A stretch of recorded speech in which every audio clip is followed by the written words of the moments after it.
On va passer à la deuxième partie de ce webinaire, partie tout aussi intéressante qui va toucher la facturation électronique. Alors, Paul, c'est quoi la facturation électronique en deux phrases? Alors, c'est quelque chose aujourd'hui d'extrêmement compliqué à expliquer, mais qui va simplifier grandement la vie de beaucoup, beaucoup de gens. Moi, quand on m'a parlé de ça la première fois il y a 15 ans, je me suis dit: «Oh, envoyer une facture par mail, je sais faire, pas compliqué». C'est pas ça du tout la facture électronique. Aujourd'hui, l'État a mis en Ça, c'était place la facture PDF. c'était la facture PDF et qu'on retrouve pas chez tout le monde encore. L'État a mis en place, en fait, un nouveau système, de facture. On va pas se mentir, l'idée, c'est d'aller combattre, l'économie occulte et ce qu'on va appeler l'évaporation de TVA. Donc clairement, en meublé, on n'était pas la cible, clairement. Et pour autant Mais on en bénéficie. et pour autant, Où on hérite de ça. comme ça va finalement toucher tous les professionnels assujettis et non assujettis à TVA, on va forcément tous, en meublé, être concernés. Alors, pour faire simple, l'État a créé un nouveau fichier, c'est-à-dire quand vous ouvrez un document Word aujourd'hui, c'est un docx. Quand vous ouvrez un document Excel, il a un point spécifique. Ben là, on va avoir un point facture X. Donc, on a un nouveau format de facture, lisible par tout le monde, tous les logiciels de facturation normalement à l'échelle de comptabilité et surtout lisible par l'administration fiscale. Donc, pour faire simple, quand vous allez envoyer une facture maintenant, qui que ce soit, quelqu'un qui envoie une facture, il va obligatoirement passer par ce qu'on appelle une plateforme agréée. On va voir après comment ça fonctionne. Et cette plateforme agréée, elle va redescendre la facture chez 3 personnes, à 3 endroits. Chez le client final, évidemment. Chez l'expert comptable du client final, qui normalement n'aura plus à réclamer la facture. Ça, c'est plutôt la bonne nouvelle pour nous, on est content. Et surtout, auprès de l'administration fiscale. Donc, l'administration fiscale, c'est le grand vizir qui voit tout à partir de demain. Et pourquoi je dis à partir de demain? Il y a Ça deux échéances. ça arrive très, très vite. 2 échéances, Eric, vous avez raison. 2026, première, 2027, seconde. Première échéance, 1er septembre 2026. 1er septembre 2026, pour la totalité des professionnels, vous allez avoir l'obligation d'être capable de recevoir des factures électroniques. Et pour les professionnels les plus gros, ce que moi j'appelle des bigs, Orange, SFR, EDF, eux, ils vont avoir l'obligation, il y a certains seuils de chiffre d'affaires, pas de spoiler, on n'est pas concernés, hein, c'est vraiment très, très haut. Eux, ils ont déjà l'obligation d'envoyer les factures. Ce qui fait que nous, on a une obligation de les recevoir dès maintenant, parce qu'on a certains de nos fournisseurs qui vont avoir l'obligation de l'envoyer. Donc, Paul, je suis propriétaire d'une petite chambre d'étudiant avec un exploitant. J'ai un seul bien, j'ai un loyer qui fait 5 000 € hors taxes par an. Est-ce que je suis concerné? Malheureusement, vous êtes concernés. Parce que moi, j'ai pas l'habitude ou j'ai pas l'impression de faire des factures. Ouais, mais malheureusement, vous avez un numéro SIRET, vous avez une activité aujourd'hui. Ça, je l'ai souvent oublié. Voilà, et vous avez une activité qui est dite commerciale. Cette location meublée, pourquoi est-ce qu'on ne peut pas faire de location meublée, en société, en SCI, à l'impôt sur le revenu? C'est que la SCI, c'est une société civile, ça doit avoir une activité civile. Le meublé, c'est une activité commerciale et donc c'est pas compatible. C'est pour ça qu'il faut basculer cette SCI à l'impôt société pour être capable de faire du meublé, puisqu'en à l'impôt société, on bascule dans le régime des sociétés commerciales. Donc nous, on a une activité commerciale. On fait du commerce et donc on est soumis à toute cette nouvelle loi sur la facture Mais électronique. moi, je fais jamais de facture, hein. Alors, Dans mon petit coin, c'est je reçois un loyer de mon exploitant, je paye mes charges, c'est tout ce tout que je fais. tout à fait, parce que vous avez beaucoup de chance, vous êtes quelqu'un de chanceux, Eric, et vous avez un exploitant qui aujourd'hui, finalement, réalise tout l'administratif à votre place. Sauf que demain, pour moi, il ne pourra plus le faire. Cet administratif à votre place, c'est pas possible. Il va falloir reprendre la main sur vos factures. Pourquoi? D'abord, septembre 2026, il faut choisir une plateforme agréée de, récupération des données. C'est obligatoire. On vient de regarder, avant le démarrage, du webinaire avec Eric dans la Bible, c'est 500 € l'amende si on n'est pas capable au 1er septembre 2026 de recevoir les factures électroniques, donc il va falloir choisir une plateforme. Alors, qu'est-ce que moi j'ai comme facture? Qu'est-ce que je reçois avec mon petit appartement en résidence étudiante? Qu'est-ce que Alors, je reçois? si vous faites tout simplement, si vous faites appel à un expert comptable déjà, vous allez recevoir la facture de l'expert comptable. Donc celle-là, je vais plus pouvoir la recevoir par PDF et C'est fini. Moi, je vais avoir l'obligation de l'envoyer via facture électronique. Donc il vous faut une plateforme réceptive, obligatoirement. Vous avez ça.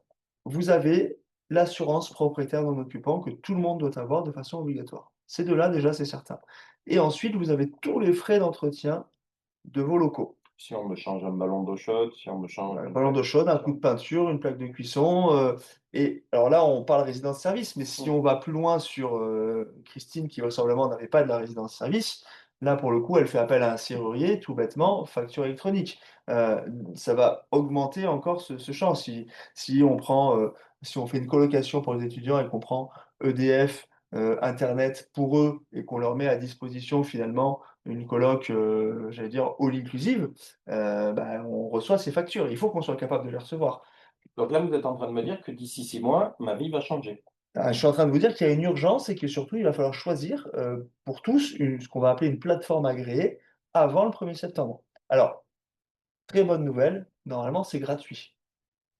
Moins bonne nouvelle, il y a une espèce de chasse à la data aujourd'hui qui fait qu'en fait tout le monde vous la propose, puisqu'il en existe à peu près 30. La plupart des éditeurs de logiciels de comptabilité, et de facturation en proposent une. Vous allez avoir des banques, Conto, une banque en ligne bien connue, propose sa propre plateforme agréée, bah, la BNP et autres en proposent. Moi, mon conseil vraiment, initial, ne choisissez d'abord, il faut en choisir une, c'est très important, mais ne choisissez pas n'importe laquelle. Rapprochez-vous de la personne qui gère votre comptabilité, s'il y a quelqu'un qui gère votre comptabilité. Demandez-lui ce qu'il utilise comme logiciel et allez choisir sa plateforme. Parce qu'en fait, Parce que moi, ma compta, je l'ai toujours fait un peu sur le coin de la table de la cuisine, hein. bah, ouais, mais aujourd'hui alors vous allez pouvoir continuer à le faire, mais il faut choisir une plateforme. D'abord, ça va simplifier les échanges, malgré tout, parce que, toutes les factures vont redescendre en un seul flux à chaque fois qu'on va la recevoir directement dans le logiciel. Ensuite, eh ben, il va falloir apprendre à émettre des factures, parce que je ne sais pas comment votre exploitant, pour chacun des Ça, c'est individus 2027. septembre 2027, 1er septembre 2027, mais Donc 2020 septembre 2026, je dois être prêt pour les recevoir. septembre Septembre 2027, 2027, je dois être prêt pour les émettre. Et c'est là où moi, pour moi, j'émettais pas de facture. bah, dans les faits, vous émettez des factures puisque nous, en comptabilité, on les saisit ces factures. C'est juste que c'est administrativement pas vous qui les avez réalisées aujourd'hui, C'est l'exploitant. c'est l'exploitant et pour moi, alors, c'est à bien vérifier avec tous les exploitants, mais c'est une surcharge administrative trop importante. Je ne vois pas du tout comment les exploitants, pour chaque individu, vont être capables d'émettre ces factures sous format électronique.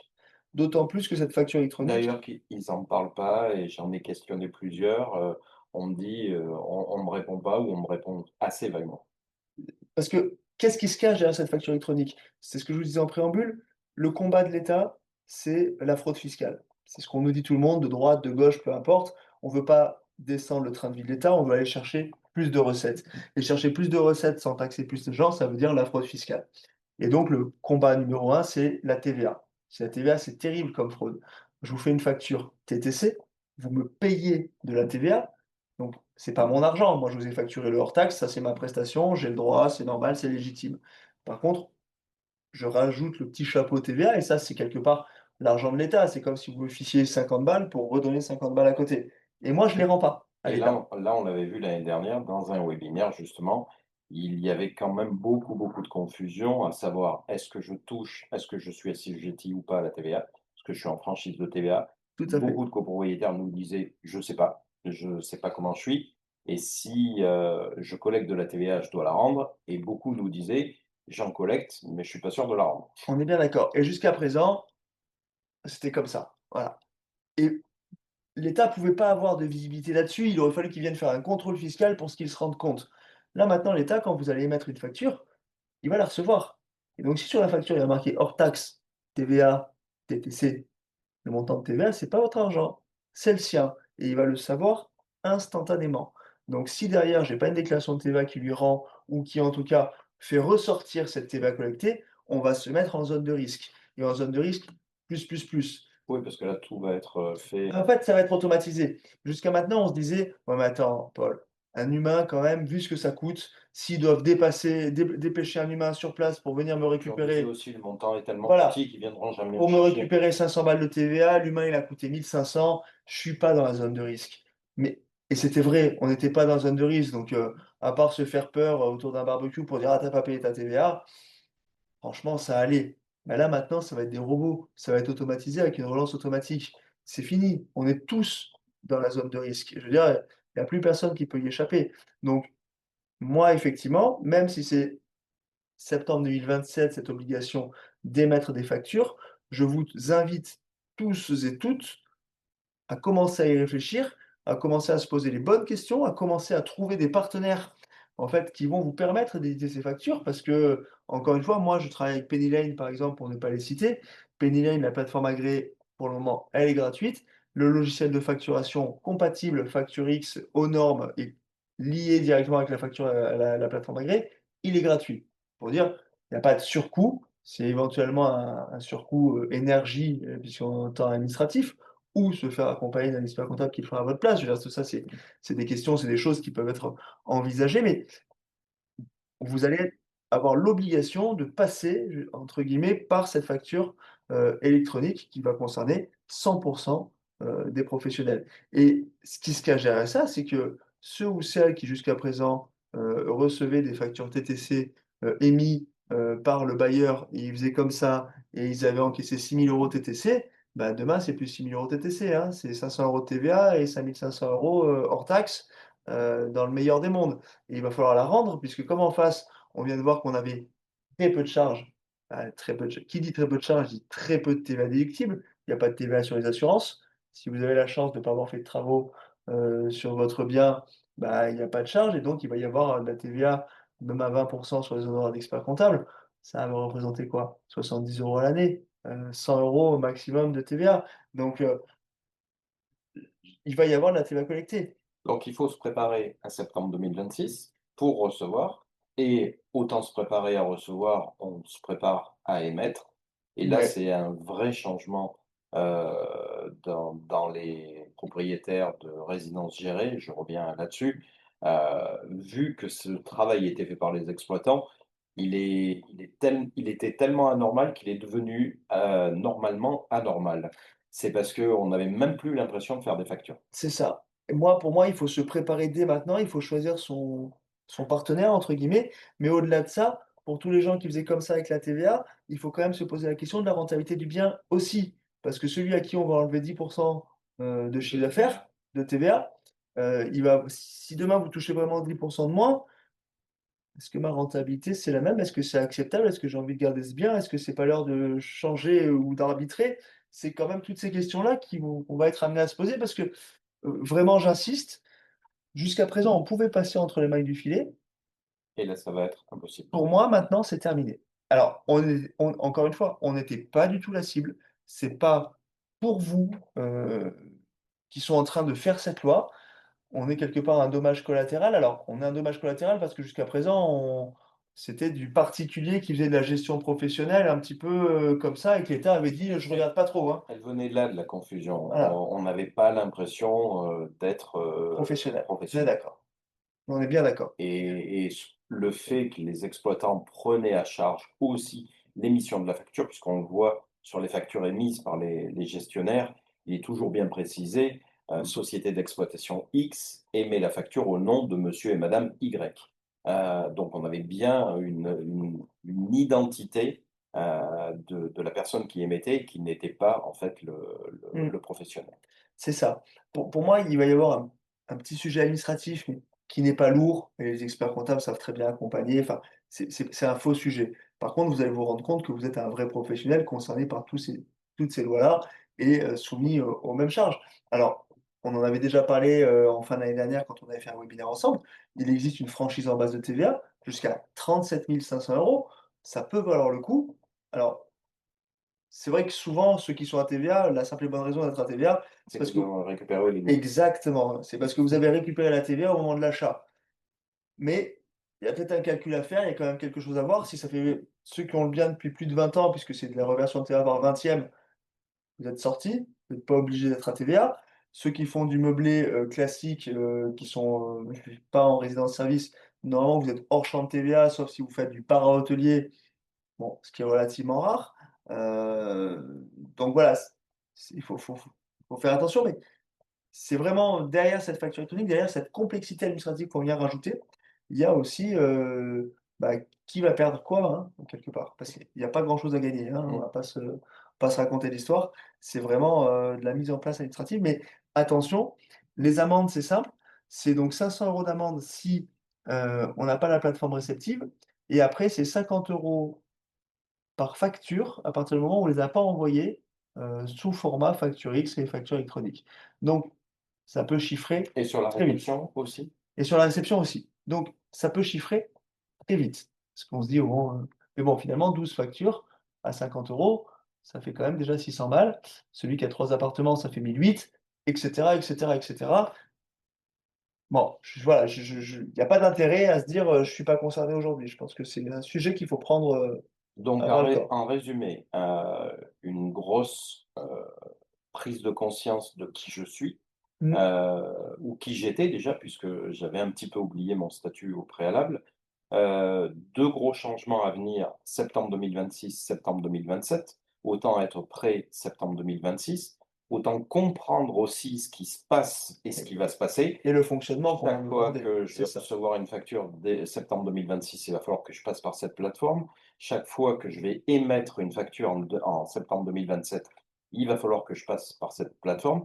Si je passe pas, je vais vite me faire rattraper, on peut imaginer ça. Le fonctionnement et l'adaptation du fonctionnement un petit peu biaisé par le biais des exploitants va sûrement s'arrêter. On a des exploitants qui ont 5 000, 6 000 investisseurs, dans leur portefeuille avec les résidences qu'ils gèrent. Je vois mal, 6 000 comptes individuels chez l'exploitant pour aller faire votre déclaration de TVA. Ça En tout semble, en tout cas, ce qui est surprenant, c'est que pour le moment, et personne n'en parle. voilà, La plateforme n'en le parle pas. sujet est extrêmement opaque chez eux. Ils font comme si ça n'existait pas, alors qu'aujourd'hui, on a même l'ordre des experts comptables qui se payent une pub sur RMC, pour ceux qui écoutent RMC, pour vous dire: «Rapprochez-vous de votre expert comptable parce qu'il y a la facture électronique qui arrive», parce que ça va concerner vraiment tout le monde et pour les gens qui voyagent un petit peu, au Portugal, par exemple, ça concerne même les particuliers. C'est-à-dire que quand ils ont tout le monde a un numéro d'identification fiscale et quand vous achetez une baguette de pain, vous avez le choix ou pas de donner votre numéro d'identification fiscale, même en tant que particulier. Donc nous, on est un pays latin, on traîne un peu, on est scandalisé parce que, Bah, on est fliqué, c'est l'Europe qui avait donné un calendrier par pays. voilà, on est fliqué, c'est scandaleux et cetera. Bon, c'est surtout qu'on aime beaucoup tricher et que là, on pourra moins le faire, hein, on va pas se raconter l'histoire. Donc on y arrive, mais effectivement, on est les derniers parce que l'Italie est déjà passée, le Portugal y est, enfin, pour le pays, j'allais dire, qui est censé être le moteur de l'Europe, en tout cas avec l'Allemagne, là-dessus, on est un peu à la traîne et ça nous fait mal à la tête parce que ça nous change nos habitudes. Mais là, ça y est, c'est-à-dire que c'était un serpent de mer, là, on y arrive, c'est très, très, très concret, hein, c'est septembre 2026, c'est demain, hein, on est en mars la semaine prochaine, donc ça Donc arrive. j'espère que la prise de conscience et l'explication est claire. Je suppose et je subodore que sur cette partie, on va avoir beaucoup, beaucoup de questions. Donc les premières questions que j'ai, c'est: je paye chaque année ma TVA, comment ne plus être assujetti quand on passe les 20 ans? Ah, c'est un courrier. Pour le coup, c'est simplissime. Vous avez un espace normalement, professionnel, donc sur impôts.gouv.pro en ligne pour vos locations meublées, sur lequel vous allez notamment récupérer votre CFE.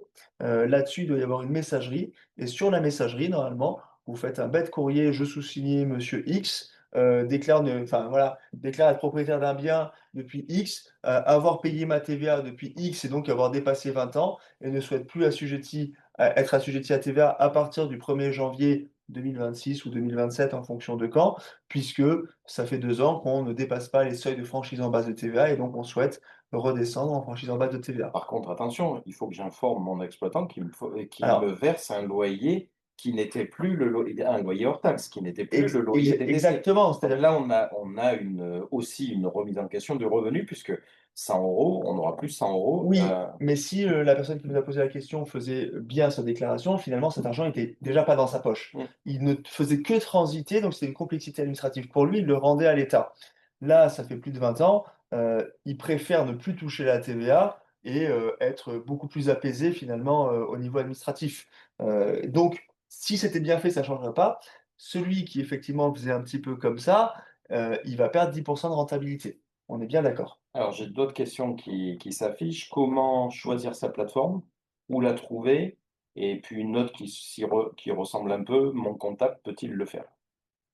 Alors, c'est mes questions préférées. L'idée, pour ceux qui ont un comptable, l'idée, c'est qu'il faut laisser faire votre comptable.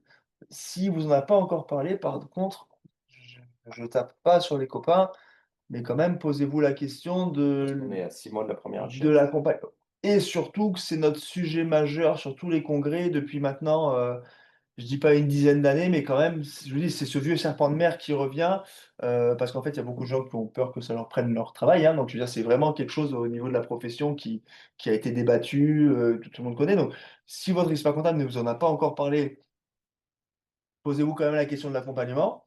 Mais sur le principe, moi, je vous conseille de vous rapprocher de votre expert comptable si vous en avez un et c'est avec lui qu'il faut choisir la plateforme parce qu'en fait, l'idée, c'est de vous simplifier la vie quand même. C'est que cette complexité administrative peut vous simplifier la vie et que moi, mes clients qui choisissent Penny en termes de plateforme parce que c'est le logiciel que j'utilise, je ne vais plus demain leur demander leur facture puisqu'en fait, via la plateforme, elles vont se déverser automatiquement dans mon logiciel. Donc je ne serai plus dépendant de mes clients et donc quelque part, je vais les décharger un petit peu administrativement aussi. Donc la bonne nouvelle, c'est qu'en fin d'année, j'irai plus chercher toutes mes factures chez l'exploitant pour les transmettre à mon expert comptable, il est droit direct. Au fil de l'eau, il va pouvoir le récupérer et après votre expert comptable, soit il prend le rôle de l'exploitant et quelque part il émet les factures à la place de l'exploitant puisque C'est plus juste. puisqu'on a des et donc en fait, il les émet pour votre compte. Donc pour l'administration fiscale, c'est vous qui avez émis les factures et cetera. Vous avez un suivi, vous avez un contact, vous savez à qui il faut le demander. Soit vous le faites vous parce que vous êtes à l'aise avec l'informatique, vous avez la main sur l'outil Penny et que finalement la facture du mois de janvier, il suffit de la dupliquer sur février parce que surtout sur des résidences-services, le loyer n'a tendance à pas bouger et on n'a pas de vacances, ce qui est vraiment justement, l'intérêt de cette résidence-service. Donc vous pourriez aussi mettre en place un abonnement sur ces factures, c'est pas quelque chose de compliqué. Donc pour choisir la PA, vraiment, donc la plateforme agréée, moi, heu, pour moi, c'est l'expert comptable numéro un. Si vous en avez pas, rapprochez-vous de votre banque. Si vous êtes sur Conto, par exemple, Conto a sa Ça se propre ça plateforme se trouve agréée. comment le choisir? C'est ça, pour la choisir. On a Jacques qui lève la main pour une question, il y avait d'autres questions et je reviendrai après. Jacques, tu veux la poser en direct? Oui, merci. Je l'ai posé aussi sur le chat, mais alors personnellement, les plus grosses factures entre guillemets que je reçois, ce sont les charges de copropriété. Est-ce qu'elles sont concernées par cette facturation électronique? Alors, ça dépend ce qu'on va retrouver dans vos charges de copro, parce que sur les charges de copro, normalement, il n'y a pas forcément de TVA. Mais de temps en temps, Ah votre si, il y en copro, a. Justement, je la récupère tous les ans. bah, si vous avez de la TVA, ils sont concernés. Tous les Ok. assujettis à TVA vont être obligés d'envoyer leur facture via facture Ouais, électronique. ouais. Parce qu'en fait, tous les ans, on fait le calcul de la TVA et puis on la récupère et puis je la perçois, quoi. Parce que dans vos Ok. charges de copro, du coup, vous avez, je dis une bêtise, même de l'entretien d'espaces verts, et cetera, qui est potentiellement sous-traité à d'autres. Donc là, Hors oui, des vous avez de communs. la TVA Oui, sur oui, les communs. j'ai vraiment de la TVA et puis, mais par contre, le syndic ne nous en a pas parlé. Donc, du coup, maintenant, je vais lancer ce sujet-là. Ouais, alors moi j'accompagne des syndics, c'est des gros sujets chez eux aussi, et justement ils sont en train eux aussi de. Moi j'accompagne le plus gros syndic privé d'Aix-en-Provence et elle me tanne pour passer sur Penny Lane parce que Ouais. aussi elle a besoin de basculer justement sur des outils modernes en lien avec la facture électronique. Et du coup, c'est bizarre qu'il nous en ait pas parlé, puisque si Ouais. l'obligation est au 1er septembre, ça va venir vite. Beh, c'est pour ça aussi qu'on a fait ce webinaire parce qu'on sentait venir de plus en plus, par des commentaires. On a eu un commentaire, une suggestion pour faire ce webinaire. C'est une information qui a peu été diffusée, et qui est sûrement, peu connue par les copropriétaires de résidences de services ou par les copropriétaires de LMNP en meublé, traditionnel. Mais, c'est un sujet qui a été peu abordé. Les exploitants, j'ai consulté plusieurs exploitants, ils m'ont dit: «Vous inquiétez pas». Donc, c'est un petit peu un sujet qu'on voulait mettre en lumière pour ce premier webinaire de l'année et on a une question: «L'association peut-elle aider à négocier avec le gestionnaire?» Négocier quoi? Il y a pas grand chose à négocier là. Il faudra voir comment les exploitants se comportent. Est-ce qu'on a d'autres questions? Par message, oui, si jamais il y en a plusieurs. Vas-y pour les messages, Émeric. Pardon. Alors, est-ce que tu les vois? Parce que je crois qu'il y en a sur lesquels tu avais répondu. La dernière, c'était une plateforme par numéro de siret. Une adhésion par plateforme à un numéro de siret. Oui, c'est-à-dire que si vous aviez l'aventure 3 numéros de sirette, alors pas si c'est pas par numéro de sirette, c'est par numéro sirène. C'est-à-dire que si vous aviez 3 numéros sirette, parce qu'aujourd'hui vous avez 3 établissements, donc 3 biens en location meublée, vous n'avez qu'un seul numéro sirène et donc pour moi la plateforme elle est unique, l'adhésion est unique par numéro de sirène. Mais si vous aviez 2 numéros sirènes, parce qu'aujourd'hui vous pourriez avoir une location meublée en nom propre et une location meublée, conjointe, indivis finalement avec, un époux, une conjointe, peu importe. Là pour le coup, c'est 2 adhésions différentes, mais ce qui ne change rien. C'est-à-dire que c'est quand vous allez faire des factures, vous allez faire des factures avec 2 numéros SIRET différents, donc elles vont partir de 2 endroits différents et si les retombées vont retomber 2 fois. Quand on a, Dans la même plateforme. mais on peut tout à fait avoir la même plateforme. De toute façon, Mmh. nous, Penny Lane, je sais pas, moi, tous mes clients, je les ai déjà fait adhérer parce que pour le coup, c'est ça qui m'étonne toujours quand les gens sont pas au courant, c'est que moi, mon éditeur de logiciel me tanne depuis maintenant au moins 9 mois, puisque justement, c'est une espèce de course à l'armement quand même, hein, chez tout le monde là-dessus, pour que je fasse adhérer, mes clients à cette plateforme et donc moi, j'ai envoyé à tous mes clients un mandat d'adhésion à la plateforme Penny Lane pour la choisir en tant que plateforme réceptive, là-dessus. Donc, voilà, c'est pour ça que, de temps en temps, on est, surpris, que d'autres cabinets d'expertise comptable n'en aient pas parlé. On a un commentaire ou une question de Nathalie. Au-delà de l'aspect e-facturation, ajoutons la question des charges à avancer à notre occupant, à recouvrir après l'AG. Oui. Est-ce que c'est la mort du LMNP? Ça va changer les comportements, mais ça va pas changer. Ça va- Tant que la carotte fiscale à l'MNP est là, pour moi, il ne meurt pas. Si demain je vous dis que, votre amortissement, il n'existe plus, là, vous avez, c'est passez-moi l'expression, toutes les emmerdes et plus le bénéfice, quoi. Donc, pour moi, le LNP ne vit que grâce à la carotte fiscale. C'est-à-dire, aujourd'hui, dites-vous que si moi je fais un investissement demain, alors je ne parle pas de la résidence-service parce que personnellement, j'ai du mal à la trouver sexy de temps en temps et ça me rassure d'acheter en face de chez moi. Je trouve ça plus sain en termes de plus-value future. Si j'achète en face de chez moi en meublé, aujourd'hui, et que le banquier est sympa avec moi, je vais payer mes frais de notaire et le banquier va me financer 100 du bien. Mon locataire va payer à ma place mon bien et si je suis bon, fiscalement, je ne vais pas faire d'avance d'impôt à l'État puisque, je vais réussir à sortir un résultat fiscal à zéro grâce à l'amortissement. Tant qu'on reste sur ce statut-là, pour moi, il est extraordinaire, ils ont jamais rien fait de mieux Mm. et au bout de 30 ans, je revends exonéré de plus-value ou je donne ça à mon gamin ou je le revends avant, mais même si je le revends avant et que je me retrouve à payer des impôts, je paye des impôts au moment où je touche le cash. Parce que s'il faut pas oublier, c'est que quand on fait du revenu foncier classique, outre le LMNP, souvent on a quand même un emprunt. Donc on a un revenu foncier sur le papier, mais en réalité, on n'a pas la trésorerie. La trésorerie a servi à rembourser un emprunt. Donc l'impôt qu'on paye, quelque part, c'est du manque, que vous êtes allé chercher sur votre reste à vivre personnel. Donc pour moi, non, le meublé ne va pas mourir. Tant qu'on a ça, Tant qu'on a l'amorce. le meublé ne va pas mourir. Et s'ils enlèvent l'amortissement, s'ils sont pas complètement stupides, ils ne l'enlèveront pas de la résidence-service. Sinon, ils me la c'est terminé, ça ne peut plus exister, le modèle économique est complètement mort. Donc ils ne l'enlèveront pas de la résidence-service, je pense. On avait un petit commentaire sur la question tout à l'heure sur la plateforme par numéro de sirène. Ma femme travaille en libéral soignant non assujetti à la TVA, mais elle est obligée à prendre une plateforme. C'est Oui, sur la réception. c'est sur la réception.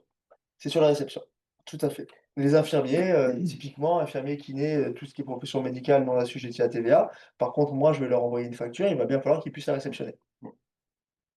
Est-ce que nous avons d'autres questions?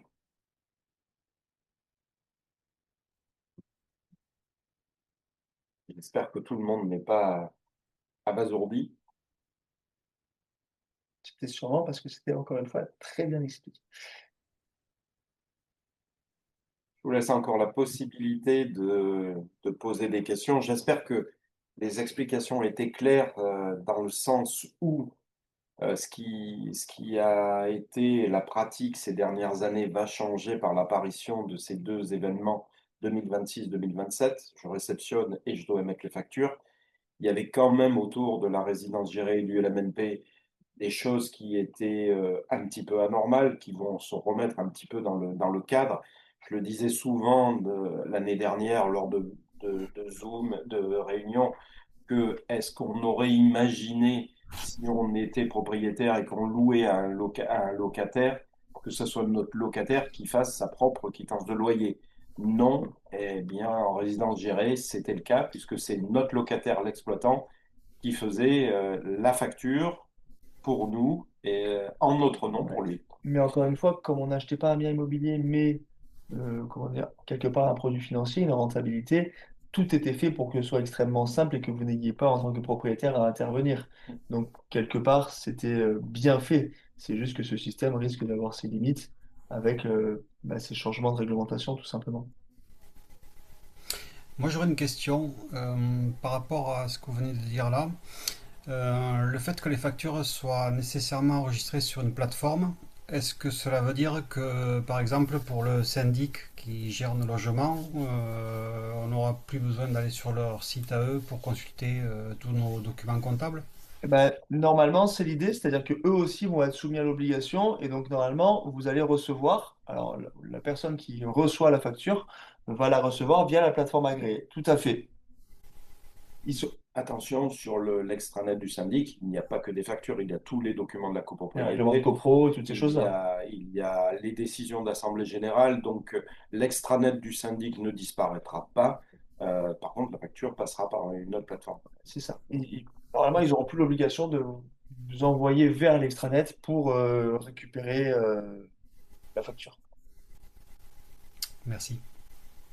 Alors, on a un commentaire encore sur l'aspect un peu déprimant de ce qui arrive. C'est un changement, donc comme tout changement, il faut y être préparé. C'est pour ça qu'on a voulu vous informer. Je pense pas que ça soit insurmontable comme transformation non plus, Paul. Non, c'est pas insurmontable. C'est-à-dire que quand on fait l'addition de tout ce qu'on a dit quand même, quand je comprends l'aspect déprimant, parce Oui, que ça grignote d'année en année. ben, je combats la question préférée des gens qui s'installent dans mon bureau, qui est comment créer une entreprise ailleurs qu'en France, régulièrement. Et c'est vrai que bah, là, finalement, encore une fois, c'est ce qu'on dit au début, celui qui a fait le choix d'être en micro, finalement, il peut plus être en micro. Il voit la CSG prendre 1,4 points, sans garantie que l'année prochaine, elle ne reprenne pas 1,4 points. On lui dit qu'il va y avoir une complexité administrative au milieu. Peut-être qu'on n'avait pas fait tout ça pour ça, quoi. Euh, il n'en demeure pas moins que si c'est bien fait, ça va quand même être un gain de temps parce que bah, finalement, on n'a plus les paperasses à donner à l'expert comptable, que bah, il y a des gens qui sont capables de vous accompagner extrêmement bien sur ces choses-là et que ça ne devrait pas vous coûter les yeux de la tête, il n'y a pas de raison. Donc bah, la France est un pays qui aujourd'hui ne se porte pas extrêmement bien, qui essaye de sauver, encore une fois, sans faire de politique, un modèle économique et social pas si évident que ça, parce que moi qui travaille beaucoup là pour faire justement pour écrire des articles, bah, il était fait pour 5 actifs pour un passif et on est à 1,7 actifs pour un passif. Donc en fait, il y a pas mathématiquement, il n'y a pas des milliards de solutions. Soit on réduit la part des passifs, quels qu'ils soient, hein, retraités, chômeurs, RSA, sécurité sociale, soit on augmente les cotisations. Euh, voilà, on est sur un entre-deux aujourd'hui, encore une fois, mais donc oui, tout augmente et nos charges augmentent. C'est pour essayer de sauver le modèle qu'on a. Donc, est-ce que c'est réjouissant? Je ne sais pas. Est-ce que ça fait peur un petit peu? Mais on n'a pas beaucoup de choix. Aujourd'hui, on n'a pas beaucoup de choix.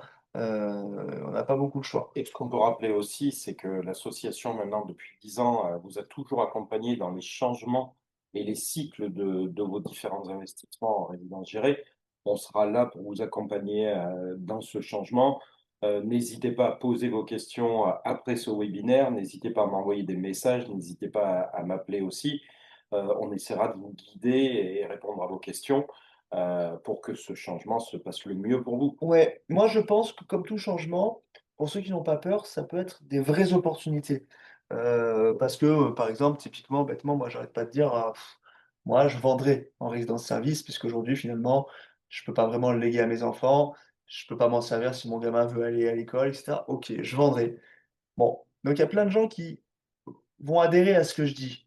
Puis il y en a d'autres, des petits malins qui vont rester là et qui vont dire: «Bon, bah, Il y en attends, a beaucoup qui vendent, moi je veux acheter. en fait, moi, si j'achète à moitié du prix que ce qu'il a acheté lui à l'époque, le truc, je vais me retrouver avec 5, 6, 7 de rentabilité et à ce prix-là, bah, moi, je veux bien prendre le risque de perdre 10 000 balles sur le prix de départ parce qu'avec cette rentabilité acquise sur la durée du bail, ça fait sens pour moi d'y aller». De la même façon, si tout le monde vend sa location meublée demain parce qu'il est plus capable de payer les impôts parce que la loi a changé, bah, celui qui est prêt à acheter avec une SCI à l'IS ou autre, peut-être qu'il va pouvoir bénéficier d'un tassement du prix de l'immobilier et faire une bonne affaire. Donc les changements, ça fait peur, mais dans tout changement, il y a des opportunités pour ceux qui sont là et réactifs et à l'écoute, quoi. Donc après, c'est vrai que en fonction de notre âge, en fonction de l'investissement qu'on avait réalisé pour notre retraite et on se dit: «Ah bah, c'est pas du tout le calcul que j'avais fait pour ma retraite». C'est vrai que ça, c'est très dérangeant et Et puis, il ne qu'on faut pas oublier comment a été, depuis des années vendu ce produit. Et je pose, à chaque fois la question aux différentes personnes qui m'appellent. Je leur dis: «On vous a vendu ça en vous disant, vous achetez ça, vous ne paierez plus d'impôts et vous en occuperez pas». Donc, beaucoup ont pris à l'alerte: «Je m'en occupe pas», d'où la facturation par les exploitants, d'où mmh. toutes ces dérives. Là, aujourd'hui, il faut un peu reprendre la main sur son investissement.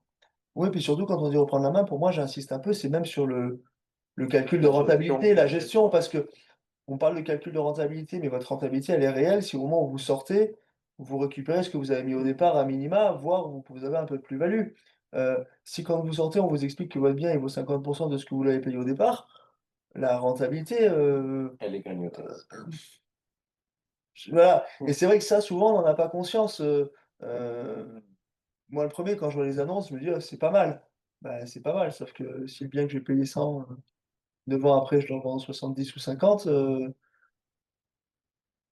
peu que j'ai gagné et Mmh. C'est surtout, alors on va pas rentrer dans ce débat-là, mais c'est surtout les carottes fiscales promises, qu'elles soient de l'ordre de la TVA avec la TVA remboursée sur ces investissements ou le gain d'impôt par le Censi-Bouvard, on les retrouve, vous en avez pour certains fait les frais, on les retrouve à la sortie. C'est-à-dire ce qu'on vous a donné d'une main, on va vous le récupérer de l'autre. exactement et encore, j'ai envie de dire et encore, si vous avez bénéficié du Censi-Bouvard, blanc bonnet, bonnet blanc, effectivement, vous avez eu l'impression de gagner, puis là vous perdez, OK. Mais moi, malheureusement, je rencontre des gens qui sont pas imposables Oui. et qui se sont fait vendre ce genre de Mmh. produit. Donc eux, on n'a jamais rien fait du Censi-Bouvard, parce que de toute façon, une réduction d'impôt sur zéro, c'est zéro. Et à la sortie, ils sont quand même perdants. Mmh. Et souvent, ils sont retraités et souvent, ils avaient pas bien compris quand même ce qu'on leur vendait. Donc c'est plus ceux-là qui me chagrinent et pour lesquels je suis inquiet. Les autres, il y aura plein d'opportunités et encore une fois, enfin voilà, ce qui meurt d'un côté, va renaître de l'autre. On a besoin de l'immobilier en France, c'est le moteur numéro un de l'économie. Ils ont lancé le bailleur privé qui est pas folichon pour moi, mais qui a le mérite d'exister. Demain, ça sera peut-être autre chose. Ça va bouger, ça va bouger. Si vous avez encore une question, on donne la parole à une dernière question. Sinon, si tout était clair et qu'il n'y a plus de questions, je vais vous proposer de terminer ce webinaire. Merci Paul pour cette soirée. Bah, avec plaisir. On sera là pour répondre à toutes vos questions après, parce que je pense qu'il y en aura. Donc n'hésitez pas. Je vous souhaite à toutes et à tous une très très belle soirée. Merci pour votre participation. Pour les personnes, bien sûr, qui s'étaient enregistrées, vous aurez le replay dès demain matin. Et n'hésitez pas à revenir sur un sujet passionnant qui est la facturation électronique. À très bientôt. Bonne Merci soirée. à vous en tout cas. Merci. Bonsoir. Bonne soirée. Merci. Merci, au Bonne revoir. soirée. Au revoir.